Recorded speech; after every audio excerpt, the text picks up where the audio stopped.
Alors que les prisons françaises sont toujours en partie bloquées par les surveillants, la sénatrice de l'Orne, Nathalie Goulet, s'est rendue ce matin au centre pénitentiaire de Condé-sur-Sarthe.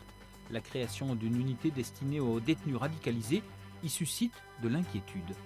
Ils ont des friteuses, qu'est-ce qu'ils ont? Des téléphones, des sorbetières, des après, des couteaux à huile. Après, vous vous étonnez que les gens se fassent agresser. Mais la friteuse, elle a beau connaître les lieux, elle tombe des nues, Nathalie Goulet. Et après ce préambule des surveillants qui poursuivent leur blocage de l'établissement, c'est avec le directeur qu'elle part en visite. Lui aussi a du concret. C'est impressionnant. Objet banal. Un petit morceau de bois, c'est ce qu'on appelle chez nous des pics. Avec ça, vous agressez des détenus et vous agressez les personnels. Avec ça, vous pouvez tuer. Alors, dans ce centre, pourtant ultra sécurisé et qui n'a pas encore 5 ans, des transformations sont prévues dans l'un des bâtiments. À la place de 68 cellules, la création de ce que l'on appelle un CARE et un QPR, quartier d'évaluation et quartier de prise en charge de la radicalisation. Je pense que le chiffre ne peut pas être au-delà de 10, en tout cas par elle.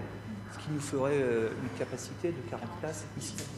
Des places réservées à la détention provisoire de 40 islamistes de retour d'Irak ou de Syrie.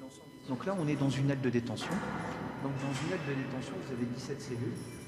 Dans le projet, il faut éviter que ce public-là vienne perturber aussi le fonctionnement des 2 autres maisons centrales. De nouvelles pratiques carcérales en termes de sécurité et d'accompagnement sont à imaginer. Les personnels vont devoir y être préparés et formés. La sénatrice entend défendre le sujet à bras-le-corps. On est en plein délit de naïveté, donc maintenant il y a des priorités. Mais ces annonces intervenant en plein conflit, en plein mal-être des professionnels, pas sûr que l'auditoire du jour soit pleinement rassuré. Vous assurez la nôtre de sécurité, donc c'est quand même notre boulot de vous mettre dans des conditions de sécurité maximale. Voilà.